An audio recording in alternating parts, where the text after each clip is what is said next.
Lager. Lager. Lager. Lager. It's the most popular style of beer in the world. Nothing else comes close.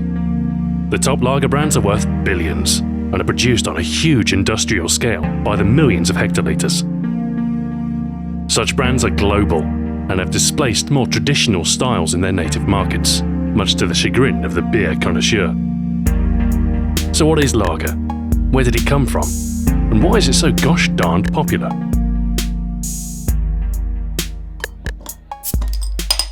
To clarify terminology, lager is a style of beer.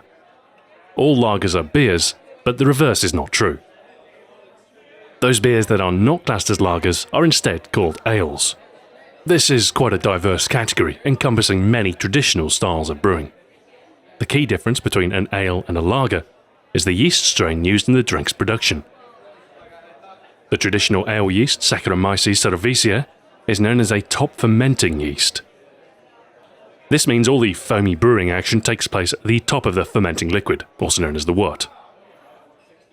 Traditional ale yeasts only work if the temperature is right. They prefer warmer temperatures, typically between 15 and 24 degrees Celsius. This meant that brewing was traditionally a very seasonal activity, with ales only being feasible to produce at certain times of the year. There is more than one strain of yeast, however, and some weather the cold a little better.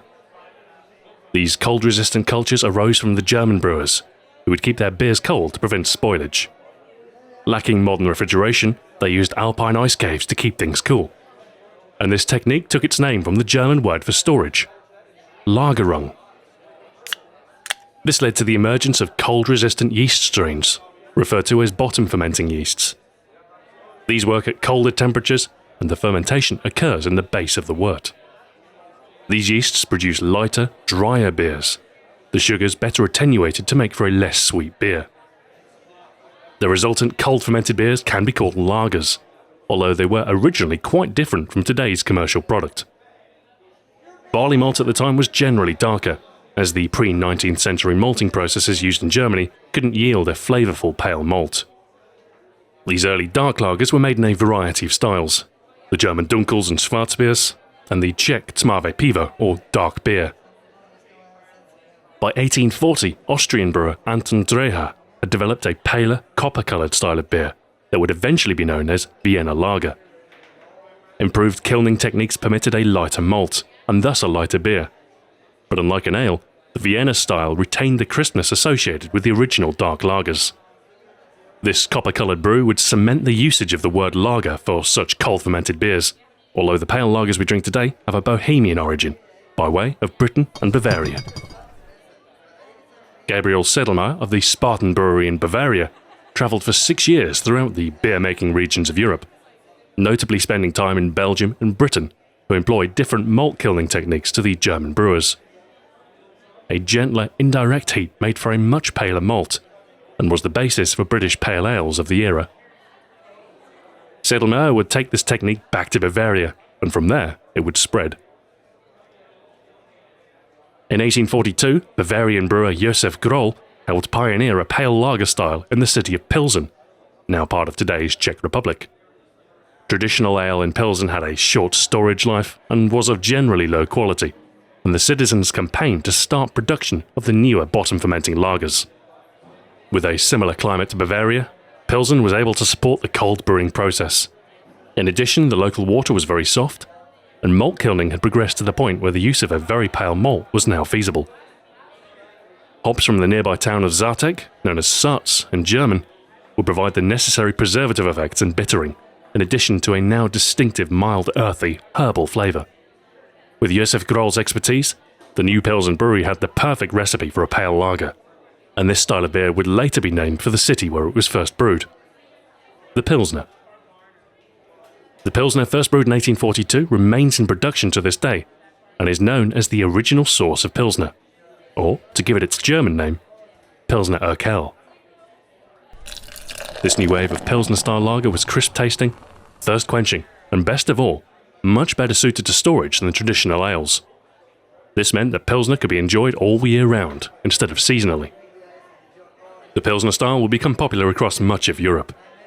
with German brewers making good use of pale malt with their Helles beers, meaning light or pale, as opposed to the more traditional Dunkels, meaning dark.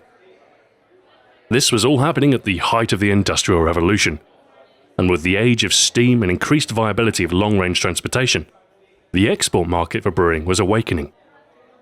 With advances in refrigeration, greater understanding of yeast cultures, and the advent of pasteurization, the stage was set for the rise of lager across the world. It was the Danish who would first isolate and give a name to the yeast strain responsible for lager, with mycologist Emil Christian Hansen isolating Saccharomyces carlsbergensis, while working for a now well-known Danish brewer. Carlsberg were pioneers of the export lager, with Denmark well positioned for sea trade. Their first beer was exported in 1868, and Carlsberg remains a popular export beer today. The Dutch are also avid exporters of Pilsners, with Heineken's Pilsener introduced in 1873 and Harol's in 1897. The industrial city Dortmund in Germany would also become famous for their export lager, Dortmunder Export, a beer inspired by a Pilsner but with a soft flavour influenced by the local water's mineral content. It wasn't just their beer that was exported. German immigrants to America took their brewing expertise with them, and over the course of the 19th century, many new American breweries would be established. This newly forged industry was modelled after its European roots, and so many traditional American beers can trace their roots back to Bavaria. Yuengling is the oldest operational brewer in the United States, and was founded by David Yuengling in 1823, after emigrating from Germany. Frederick Miller founded his namesake brewery in 1855, the Joseph Schlitz Brewing Company emerged in 1858, and Adolf Coors followed suit in 1873. All German immigrants. In 1860, a similarly German Eberhard Anhauser assumed ownership of a struggling brewery. Later, his daughter would marry an Adolphus Busch, and the newly renamed brewery, Anheuser-Busch, would introduce a Bohemian-influenced Pilsner named for the Czech town of Budweis.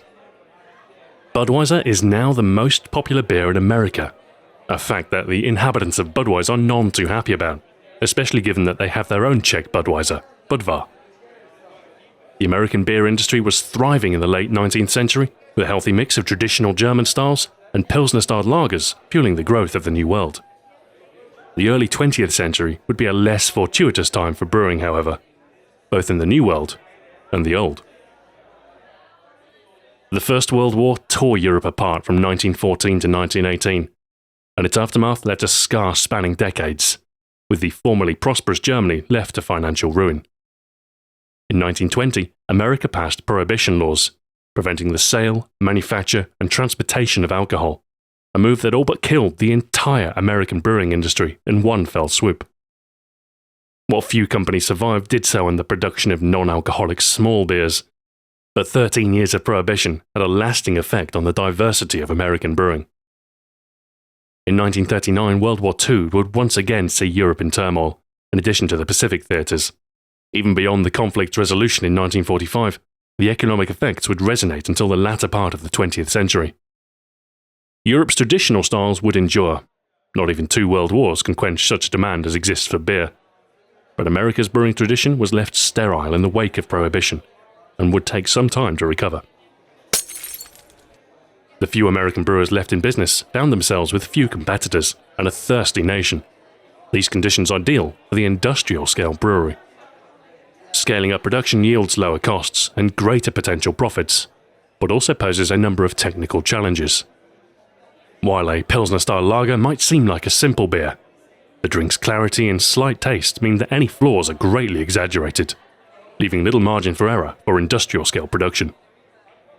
Consistency is another issue. The difference in taste between batches isn't a major issue for a small-scale production, but for a commoditized product that sees distribution across the globe, consistency is key, which means modern lagers are highly dependent on skilled brewmasters and precision equipment. By the late 20th century, these technical hurdles had been effectively cleared, and in the 1970s and 80s, the multinational brewing companies were on the rise, merging and acquiring smaller breweries to form mighty conglomerates with huge brand portfolios. Anheuser-Busch InBev is the largest, a composite of American brewer Anheuser-Busch, Belgian Interbrew, and Brazilian Ambev. AB InBev produces some 25% of the world's beer, and brought in a revenue of $36 billion in 2010. They own more than 200 brands in total, including Budweiser, Beck's, Brahma, Corona, Stella Artois, Lef, Hoegaarden, Spaten, Quilmes and Skol, amongst many others. Similarly huge are SAB Miller, Heineken, Carlsberg and Molson Coors. The vast majority of beers consumed in the world today are produced by one of these multinational corporations. The humble Pilsner has come a long way from its bohemian origins, and is now a product produced on an industrial scale all over the globe. Now, wherever you go, almost everywhere in the world, whether you're in the UK, France, America, Mexico, Spain, Germany, Russia, Turkey, Cyprus, Nigeria or Barbados, it is a safe bet that there will be a local lager on offer at the nearest bar. Lager is a global drink with a unified taste. Despite all the myriad brands, few vary far from the simple Pilsner recipe. Water, pale barley malt, yeast, and a smattering of hops. Not all malted barley is created equal, however, and in some parts of the world the crop is less suited to fermentation.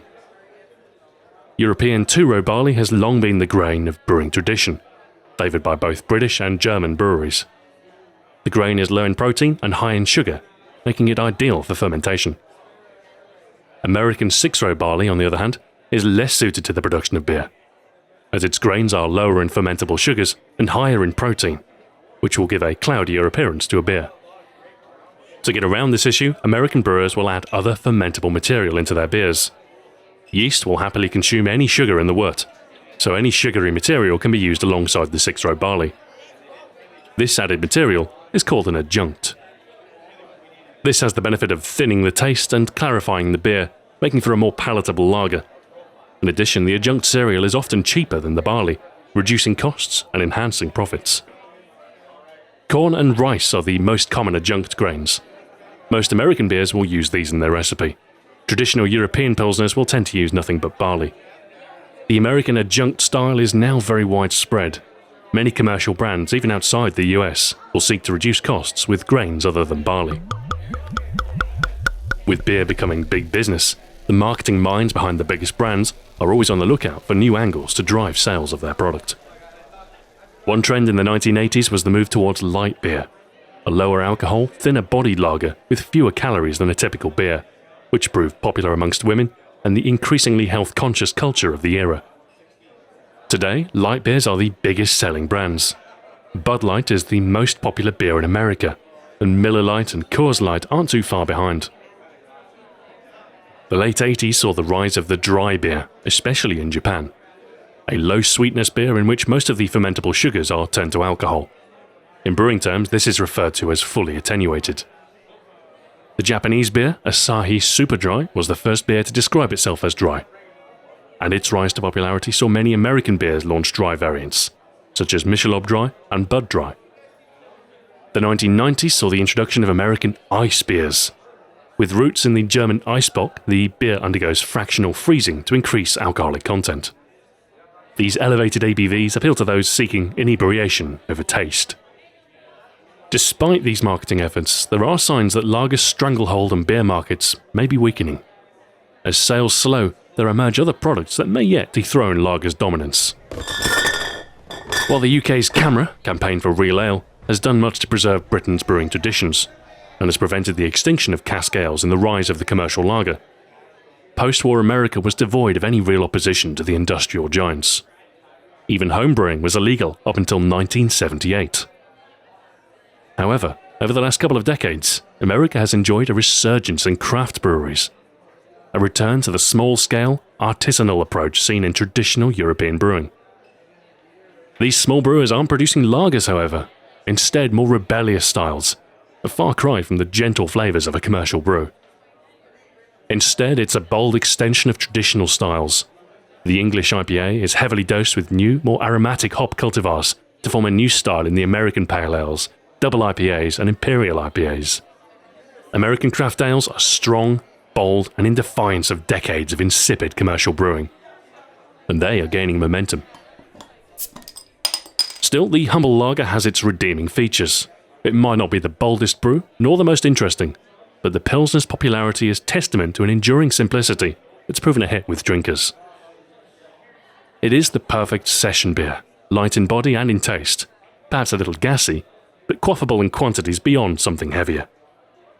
It is this ideal refreshment that has led to lager production becoming so industrialized, and the resultant economies of scale that threaten traditional breweries producing smaller batches.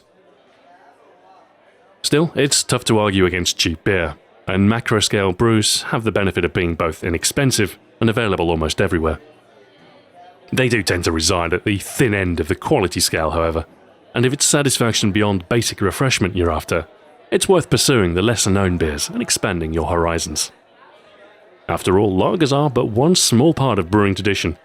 To indulge in only one style of beer would be a shame, to say the least. Thanks for watching, and until next time, cheers.